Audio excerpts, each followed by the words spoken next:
The dream is simple. Buy an RV, live cheap, and roam the country. No rent, no mortgage, just freedom. But the reality, cheap RV life can cost you far more than you expect. Fuel, repairs, and hidden fees add up fast. Free campsites can drain your budget with long drives and poor access. And comfort, in extreme heat or cold, a budget RV can feel miserable. From surprise expenses to mental burnout, these are the 10 realities of cheap RV life. And the last one is the reason many give it up for good. On paper, free camping sounds like the ultimate RV hack. No nightly fees, no reservation costs. Just pull in, set up, and enjoy the scenery. But here's what most people don't factor in. Those free spots often come with hidden expenses that can quickly eat up any savings. The first is fuel. Many of the best free camping areas, like National Forest roads or Bureau of Land Management land, are far from towns and amenities. That means long drives in and out, burning extra gallons of gas or diesel just to reach them. If your RV gets 8 miles per gallon, a 50-mile detour each way can cost more than a night at a basic paid campground. Then there's accessibility. Rough or unpaved roads can be hard on your tires, suspension, and undercarriage. The wear and tear might not be obvious right away, but over time it adds up in maintenance and repairs. And don't forget about utilities. Free spots usually mean no hookups. You'll need to bring your own water, manage your own waste, and rely on a generator or solar for power. That can mean paying for dump stations, water fills, propane refills, or extra generator fuel. Those costs may be small individually, but together they can rival what you'd spend on a modest campground. Safety is another hidden factor. Remote locations often have limited cell service, which can make emergencies harder to handle. And while most free camping areas are perfectly safe, some RVers have had uncomfortable or even unsafe encounters. The bottom line, free camping isn't always truly free. It just shifts the cost to other parts of your budget. And even if you keep your camping costs low, the next reality can quietly eat through your budget every single time you move. Cheap RV life sounds great, until you realize just how much it costs to move your home on wheels from place to place. Most RVs average between 6 and 12 miles per gallon, and towing a travel trailer or driving a heavy motorhome pushes you toward the lower end of that range. That means every long haul can drain your wallet fast. Let's do the math. Say you're towing a trailer and getting 9 miles per gallon with gas at $3.75 a gallon. A 300-mile travel day will cost around $125 in fuel alone. If you're in a motorhome getting 7 miles per gallon, that same trip could cost $160 or more, just for fuel. Multiply that by several moves a month, and suddenly, your cheap lifestyle isn't so cheap. It's not just the cost per gallon, it's how far you have to travel. Chasing perfect weather, finding better camp spots, or visiting friends and family can mean hundreds of extra miles. Even free camping spots often require long drives off your main route, adding to fuel costs. And fuel prices aren't stable. A sudden spike can throw your whole monthly budget into chaos. Many RVers end up staying put longer than they'd like simply because moving would break the budget for that week. For those living cheaply, fuel is often the biggest single expense after food. Learning to travel shorter distances, plan routes efficiently, and slow down your pace can save hundreds each month. But even if you master your fuel budget, there's another reality that can blow it apart without warning: repairs and maintenance. And if your RV is older or was a great deal when you bought it, that reality is waiting for you sooner than you think. One of the biggest shocks for people chasing the cheap RV dream is how often things break. Even a well-cared-for rig has dozens of moving parts, plumbing lines, electrical systems, appliances, and seals, all of which are constantly exposed to vibration, weather, and wear. And when you buy an older RV to save money up front, you're often inheriting years of deferred maintenance. Water damage is a prime example. A small roof leak can go unnoticed until it's rotted wood, ruined insulation, and a repair bill in the thousands.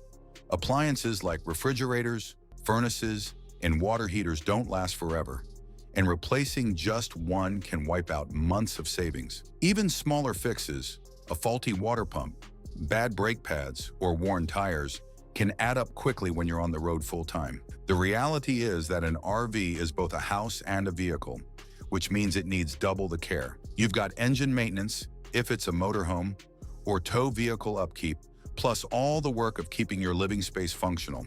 And unlike a house, your RV flexes, shakes, and bounces down the road, meaning things loosen, shift, and break faster. Some RVers try to ignore or delay repairs to save money, but that often makes the problem more expensive later. For example, skipping a $100 roof reseal can turn into a $5,000 rebuild. If you're planning to live cheaply in an RV, budget for repairs every month, even if nothing's broken yet. Many seasoned travelers set aside at least $100 to $300 monthly just for maintenance. Because in RV life, it's not if something breaks, it's when. And sometimes, even if everything works perfectly, nature itself can make your cheap RV life a lot less comfortable. When you picture cheap RV life, you probably imagine mild weather, sunny days, cool nights, and perfect camping conditions. But the reality is, unless you're willing to constantly chase ideal climates, you'll face heat waves, freezing nights, high humidity, or bone-dry air. And budget RVs aren't built to handle it well. Older or cheaper rigs often have minimal insulation, single-pane windows, and undersized heating or cooling systems. In summer, the interior can feel like an oven, with temperatures climbing 20 to 30 degrees above outside if you don't have strong air conditioning. In winter, even a good heater can struggle to keep up, especially if your RV leaks air around windows, doors, and slide-outs. The cost of staying comfortable adds up. Running an electric heater or AC constantly can spike campground utility charges, while boondocking means burning through propane or generator fuel at an alarming rate. In humid climates, poor ventilation can lead to condensation buildup, which can damage woodwork, cause mold growth, and make the air feel clammy and uncomfortable. Weather extremes don't just affect comfort, they affect your RV's durability. Freezing temperatures can burst water lines. Prolonged heat can crack seals and fade your interior. Constant dampness can rot floors and walls. Some RVers avoid this by constantly moving to follow good weather, but that means higher fuel costs and more wear on your rig. Others tough it out and live with the discomfort. But over time, extreme conditions can make the lifestyle feel less like freedom and more like survival. And even if you can handle the weather, there's another reality that's far harder to adapt to. Living in a space that sometimes feels way too small. When you downsize to an RV, you're not just giving up square footage, you're giving up the breathing room that comes with it. Even a larger RV is tiny compared to a traditional home. For couples or families, that means every activity, cooking, relaxing, working, sleeping, happens within a few feet of each other. The lack of personal space can wear on you faster than you expect. There's no extra room to escape to when someone's in a bad mood or needs quiet. If one person's cooking dinner, the other might be trapped on the couch. If someone's working on a laptop, they might have to deal with the sound of the TV, the hum of the fridge, or the smell of whatever's cooking. Privacy is almost non-existent. Thin walls mean you hear everything. If you're staying at campgrounds, your neighbors are often just a few feet away, and sound carries easily. Forget about blasting music or having a private phone conversation without the whole park hearing. Then there's storage, or the lack of it. Every possession has to earn its space, and staying organized becomes a daily chore. If you let clutter build up, it can make the entire living space feel cramped and chaotic. Some people adapt well, finding comfort in minimalism and using outdoor spaces to make up for the indoor squeeze. But when the weather's bad, or you're stuck in one spot for days, the walls start to feel like they're closing in. And that's when another challenge shows up. Finding a place to park overnight that's both safe and allowed, which isn't always as easy as it sounds. When you picture cheap RV life, you might imagine pulling into a quiet spot for the night wherever you please. But the reality is, finding safe, legal, and free overnight parking has gotten harder in recent years. Many big box stores, like Walmart, used to welcome RVers to park overnight. Some still do, but growing issues with overcrowding, trash, and long-term squatters have led many locations to ban it entirely. Rest areas, once a common overnight option, are also seeing more restrictions, with signs limiting stays to just a few hours, or banning overnight parking altogether. Even if you find a spot that allows it, safety is another concern. Is the area well lit? Are there other travelers nearby? Is it in a location with a high crime rate? Spending the night in a place that feels unsafe can mean a restless night's sleep, or worse, waking up to a knock on the door from law enforcement or security telling you to move. Then there's the unpredictability. You might plan to overnight at a certain location only to find it full, posted with no overnight parking signs, or blocked by construction. That can force you to keep driving late into the night, searching for somewhere else. Apps and websites can help you find free overnight spots, but even those listings can be outdated. And if you're boondocking in more remote areas, you may face rough access roads, no cell service, and complete isolation, something that's not for everyone. Finding safe overnight parking isn't impossible, but it's rarely as simple as pulling over when you're tired. And even when you find a spot, it often comes without the utilities you need, which brings us to the next reality of cheap RV living. One of the big appeals of cheap RV life is the idea of living off-grid and avoiding monthly utility bills. But in reality, you still need water, power, and a way to dump your tanks. And when you're not paying for a full hookup campsite, those things often come at a price. If you're boondocking, you'll need to refill your fresh water tank regularly. That might mean paying a few dollars at a campground or truck stop, or even more if you have to buy bottled water in bulk. Dumping your gray and black tanks usually comes with a fee too, often $10 to $20 at dump stations, unless you can find a free one, which can be rare in some areas. Power can be a bigger challenge. Running a generator burns fuel, which can add up quickly, especially in extreme weather when you're using AC or heat. Solar power can help, but panels and batteries require an upfront investment and can be limited by cloudy days or shaded campsites. Propane is another recurring expense for cooking, heating, and sometimes running your fridge. Even at a few bucks per gallon, the cost adds up if you're relying on it heavily. And then there's laundry. Without hookups, you're often heading to laundromats, which cost both money and time, especially if you have to drive far to find one. For many RVers trying to live cheaply, these utility costs are an unpleasant surprise. You might save money on campsite fees, but you'll pay for it in smaller scattered expenses that can quietly add up to the same or more over the course of a month.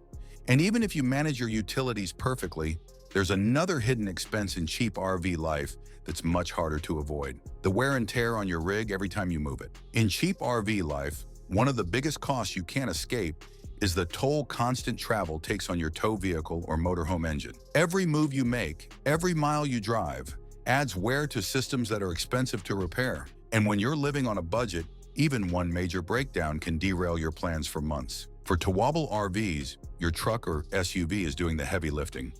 Pulling a trailer puts extra strain on the transmission, suspension, brakes, and cooling system. That strain accelerates wear compared to normal driving, especially on steep grades, rough roads, or during long-distance hauls. If you're driving a motorhome, the engine and drivetrain are carrying the full weight of both the vehicle and your home, meaning repairs are often more specialized and more expensive. Oil changes, tire rotations, and brake jobs come around more frequently when towing or driving heavy loads. RV tires themselves often need replacing every 5 to 7 years, regardless of tread. And when they do, the cost can be shocking, especially for larger rigs with 6 or more tires. Then there's the fuel system, which works harder when pulling extra weight. Over time, this can lead to reduced fuel economy, clogged filters, and more strain on the engine. Even something as simple as misjudging your load weight or skipping a maintenance check can shorten the life of critical components.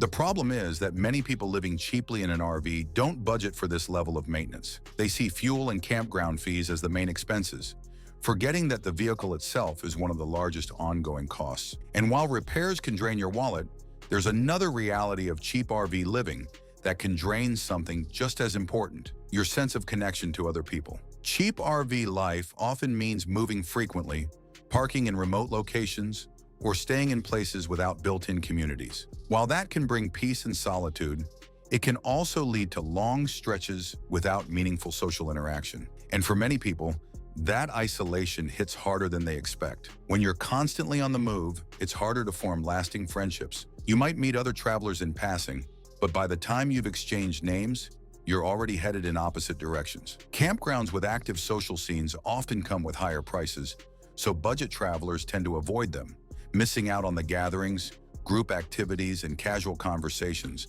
that make RV life more connected. Boondocking in remote areas can mean days or weeks without seeing another person up close. At first, it might feel like freedom, but over time, the lack of human contact can lead to loneliness, anxiety, or even depression.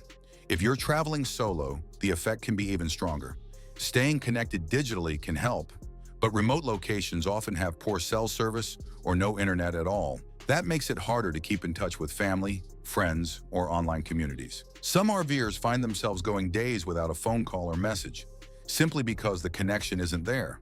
Social isolation doesn't just affect your mood, it can influence your safety. Without a local network of fellow travelers, it's harder to get help quickly in an emergency or share tips about safe spots and potential hazards. Even the most introverted RVer eventually feels the weight of being cut off for too long. And for some, it's not the lack of money or mechanical issues that ends the dream. It's this final reality that slowly takes the joy out of the lifestyle. And that leads us to the number one reason many people give up the idea of cheap RV life entirely. At first, the freedom of cheap RV life feels limitless. You can go anywhere, park anywhere, and live on your own terms. But over time, the constant decision-making, problem-solving, and trade-offs can wear you down, until the lifestyle feels less like freedom and more like a never-ending list of tasks. Every move requires choices: where to stay, how far to drive, whether to pay for hookups or rough it, how to stretch the budget, and how to manage repairs or maintenance when something breaks. Even the basics, finding water, dumping tanks, or getting groceries, can take hours of planning when you're living on the road. Then there's the mental load of uncertainty. Will the free campsite be full when you arrive? Will the weather turn dangerous? Will the cheap spot you found online turn out to be unsafe or uncomfortable? That constant what-if thinking can drain your energy day after day. When you add in the other realities, tight spaces, unpredictable costs, isolation, and the wear and tear on both you and your rig, it's easy to see why burnout is common. For some, it creeps in slowly, showing up as irritability, poor sleep, or a lack of excitement about new destinations. For others, it hits suddenly, often after a major expense or stressful trip. Decision fatigue is real in RV life. The more choices you make every day, the harder it becomes to make good ones. And when you're living cheaply, the margin for error is thin. One wrong decision can cost you time, money, or safety. Some RVers push through by slowing down, finding seasonal work, or taking extended breaks in one location. Others decide the lifestyle no longer fits and move back to a more stationary life. Either way, burnout is often the quiet reason cheap RV dreams end. Not with a breakdown, but with a decision to stop. If this opened your eyes to the real side of cheap RV living, hit that like button, share it with other travelers, and drop a comment with the hardest reality you've faced, or the one you worry about most. And don't forget to subscribe, because the more you know before you hit the road, the more you can enjoy the journey without costly surprises.